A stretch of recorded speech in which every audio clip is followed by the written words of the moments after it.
untuk wawancara salah satu pengusaha di bidang interior yuk. Oh ya. Iya. Nah, pertanyaan pertama itu awal mula Om tertarik buat buka usaha di bidang interior kayak gini tuh kayak gimana?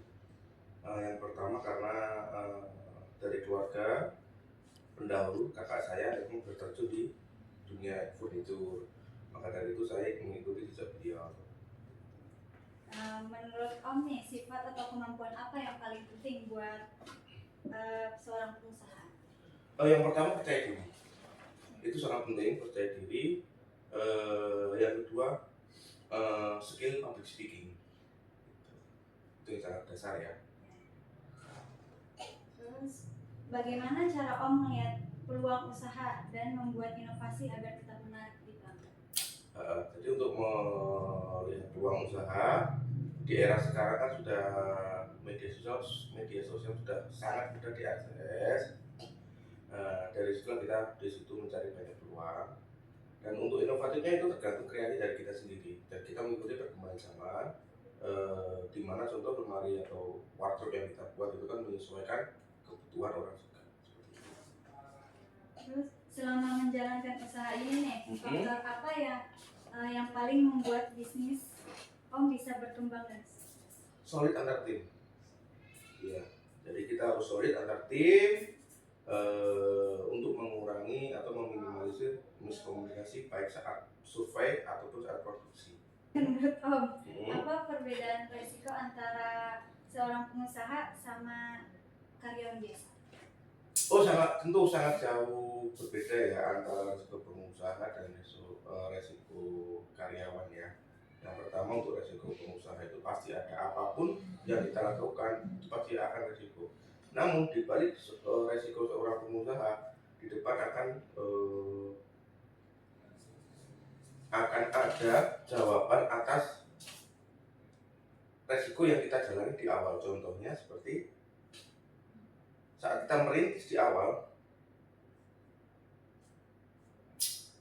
hasil akan indah saat nanti kita mulai proses resiko tadi itu. Sedangkan kalau di karyawan, kita susah untuk berkembang.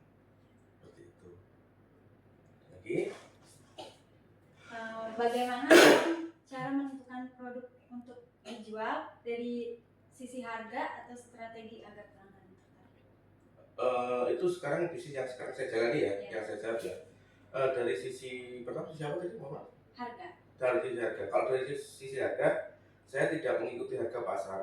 Ya karena yang saya tonjolkan dari saya jual itu lebih ke kualitas bahan yang kita pakai, seperti itu. Terus satu lagi tadi apa? Dari strategi. Kalau strategi bisnis, yang jelas kita lebih inovatif dalam menciptakan sebuah karya yang kita buat.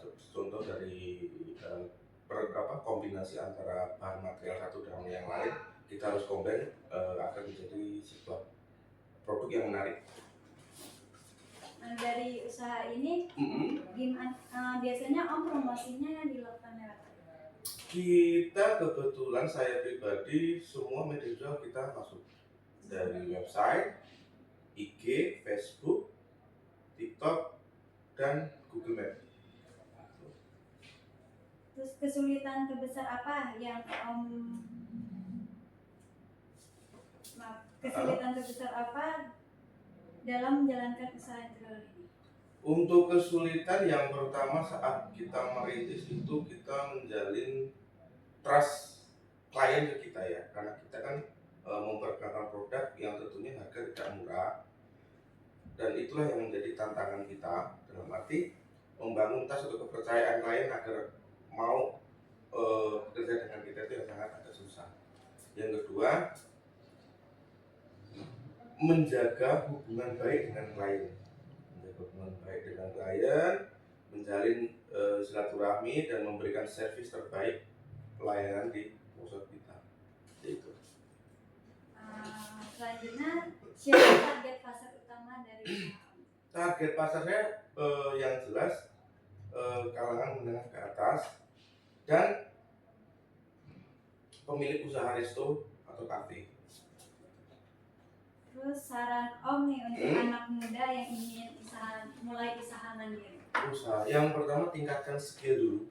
Satu, tingkatkan skill, cari tahu apa yang ingin dimulai, baik apapun itu dari interior atau jualan produk. Yang pertama tingkatkan skill dulu. Setelah tahu sudah meningkatkan skill itu dibagi beberapa macam ya. Kita ambil contoh salah satunya. Di era sekarang kita harus melek teknologi. Kita harus beradaptasi dengan perkembangan zaman. Jangan sampai anak sekarang tidak mengikuti zaman atau membiarkan smartphone kita hanya tulisan smart aja, cuma kita tidak smart.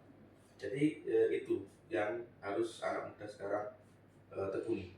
Seperti itu. Dan yang tidak lupa, percaya diri. Percaya diri itu sangat penting.